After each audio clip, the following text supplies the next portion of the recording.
এগৰাকী নাৰীয়ে বা এজন পুৰুষে নিজৰ মনৰ ভিতৰৰ কথা কাৰোবাক কেতিয়াবা খুব আন্তৰিকতাৰে খুলি ক'ব বিচাৰে, ভিতৰত সাঁচি ৰখা কথা খুলি ক'ব বিচাৰে।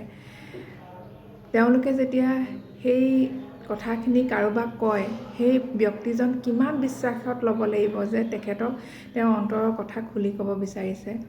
কিন্তু কিছুমান মানুহ এনেকুৱা দুৰ্ভগীয়া আছে যি ভিতৰত চলি থকা অন্তৰ্দ্বন্দ্ব কাৰো লগত শ্বেয়াৰ কৰিব নোৱাৰে, কাৰো লগত ভাগ বতৰা কৰিব নোৱাৰে। তেওঁ মনৰ ভিতৰতে দহি দহি দহি দহি এটা সময়ত জীৱনটো শেষ হৈ যায়, কিন্তু তেওঁ নিজৰ মনৰ কথাখিনি খুলি ক'ব নোৱাৰে।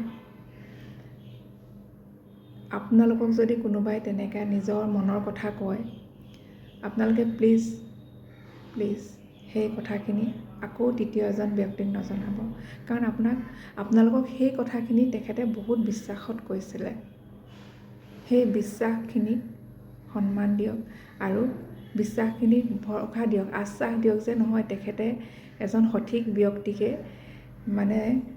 নিৰ্বাচন কৰি পেলাই তেওঁৰ মনৰ কথাখিনি কৈছে।